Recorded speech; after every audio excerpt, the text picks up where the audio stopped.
Good morning बच्चों। मैंने इसके पहले समाजशास्त्र पर एक नॉर्मल से लेक्चर दी थी। आज मैं बुक वाइज बात करती हूँ। तो बुक में सबसे पहले है समाजशास्त्र और समाज परिचय। पहला चैप्टर है आपका समाजशास्त्र का परिचय। तो समाजशास्त्र के परिचय के लिए हमें सबसे ज़्यादा ज़रूरी होगा कि हम ये जान लें कि समाज क्या होता है। जिस तरह जीव विज्ञान के परिचय के पहले जीव क्या होते हैं ये जानना ज़रूरी है, या हम अच्छी तरह जानते हैं कि जीव विज्ञान का मतलब एक ऐसा विज्ञान जिसमें जीवों का अध्ययन किया जाता है। तो समाजशास्त्र में किसका अध्ययन किया जाता है? समाजशास्त्र किसका विज्ञान है? हम अगर देखें तो समाज शास्त्र, समाज और शास्त्र मिलकर दो शब्दों से यह विषय बना हुआ है जिसमें समाज का अध्ययन किया जाता है। मैकैवर ने खुद कहा है। मैकैवर बच्चों एक अमेरिकन या अमेरिका देश के एक समाजशास्त्री हैं। इन्होंने एक बुक लिखी थी सोसाइटी। और समाजशास्त्र के अध्ययन में समाज की धारणा सबसे महत्वपूर्ण है। समाज ही व्यक्ति की क्रियाओं पर नियंत्रण लगाता है, व्यवहार की सीमाओं को स्पष्ट करता है, चाहे इसमें कितनी ही कमियां और दोष हों। संपूर्ण मानव इतिहास में सामाजिक जीवन की सभी आवश्यकताओं को पूरा करने का सबसे महत्वपूर्ण आधार है। किस चीज़ का आधार है? मैंने कल यही बात आपसे कही थी कि हम पूरे दिन भर में बिना किसी आवश्यकता के किसी से किसी तरह का कोई संबंध या बातचीत नहीं बनाते। अर्थात यहाँ लिखा है संपूर्ण मानव इतिहास में सामाजिक जीवन की सभी आवश्यकताओं को पूरा करने का आधार। कौन आधार है? समाज। समाज व्यक्ति की सभी आवश्यकताओं को पूरा करता है। अब व्यक्ति की आवश्यकताएं क्या हैं?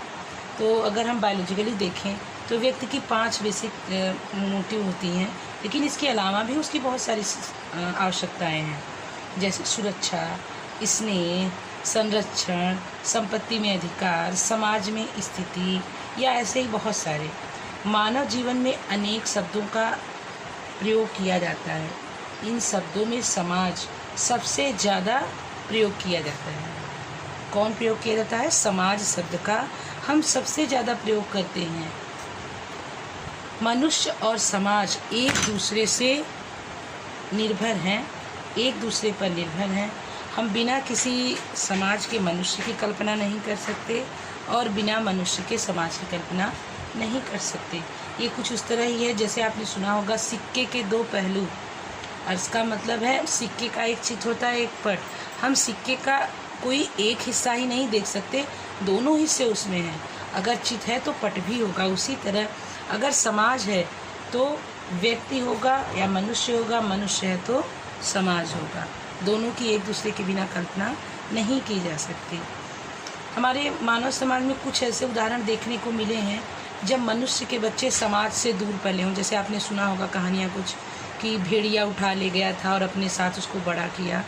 तो ऐसे बच्चे चूँकि मानव समाज से दूर रहे थे, भेड़िया समाज में, इसलिए वो प्राणी तो थे, जीवित तो थे, लेकिन उन्हें मनुष्य नहीं कहा जा सकता था क्योंकि मनुष्यों का कोई गुण उनमें नहीं दिखता था।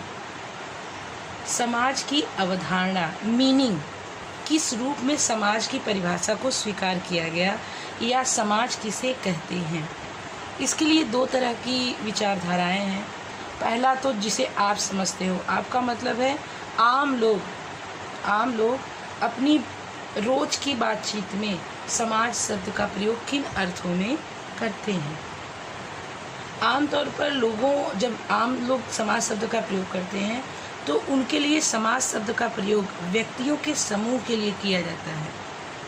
जैसे लोग कहते हैं समाज क्या कहेगा, तो उस समय उनके दिमाग में व्यक्तियों के समूह के लिए समाज शब्द का प्रयोग होता है। यह बोलचाल में सबसे ज़्यादा प्रयोग होता है। जैसे ईसाई समाज मतलब ईसाई धर्म अपनाने वाले व्यक्तियों का समूह। आर्य समाज अपनाने वाले व्यक्तियों का समूह। अरविंद समाज, ब्रह्म समाज।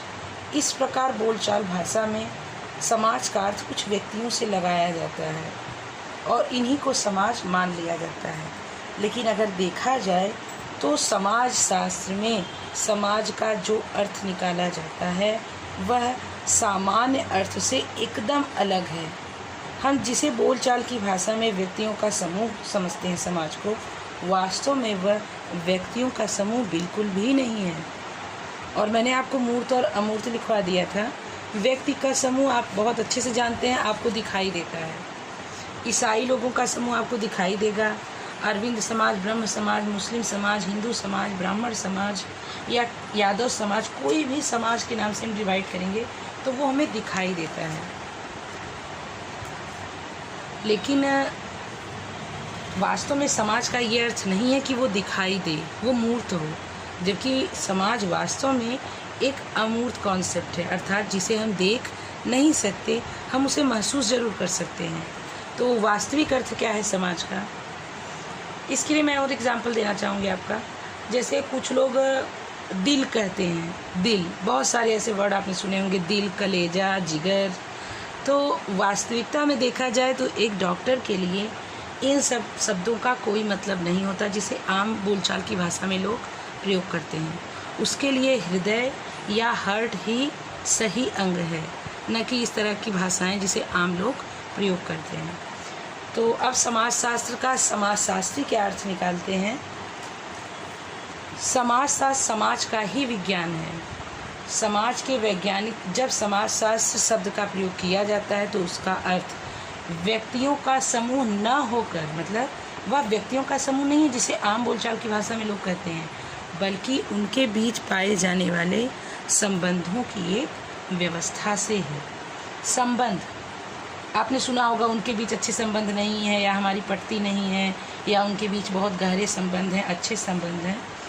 तो संबंधों की व्यवस्था ही समाज है। किसके लिए? समाजशास्त्रियों के लिए। समाज एक व्यवस्था है और इस व्यवस्था का निर्माण अनेक संबंधों के कारण होता है। इसलिए यह कहा जा सकता है कि समाज सदस्यों के बीच, सदस्य नहीं है बल्कि सदस्यों के बीच पाए जाने वाले संबंधों की व्यवस्था का नाम है। मैकावरन पेज ने इसलिए कहा है कि समाज सामाजिक संबंधों का जाल है। अब जाल को, चूँकि हमें संबंध दिखाई नहीं देते, संबंध उन व्यक्तियों के बीच स्थापित, ड्यूटर ने कहा है समाज व्यक्तियों का संग्रह नहीं है, अर्थात व्यक्तियों का समूह नहीं है, यह तो उन व्यक्तियों के बीच स्थापित संबंधों की एक व्यवस्था है। संबंधों की स्थापित जागरूकता के द्वारा होती है। हम जागरूक होते हैं, कल मैंने बात की थी कि जब हम किसी निर्जीव चीज़ से संबंध बनाते हैं, बातचीत करते हैं, तो वो हमारे साथ कॉन्शियस नहीं होता, उसको नहीं पता होता कि हम उसे अपने मोबाइल को कितना पसंद करते हैं या अपनी किताबों को कितना पसंद करते हैं, वो हमारे प्रति जागरूक नहीं होता। लेकिन संबंधों की स्थापना कब होगी? जब दोनों तरफ से जागरूकता हो। हम जिसके साथ जैसा व्यवहार करें वो उस व्यवहार को कॉन्शियस मिले, ये वो समझे उसके हम उसके साथ कैसा व्यवहार कर रहे हैं, तो इसी को हम जागरूकता कहेंगे। जागरूकता का संबंध मस्तिष्क की चेतना से है और मस्तिष्क की चेतना का कोई आकार प्रकार नहीं होता, इसलिए इसे देखा छुआ नहीं जा सकता।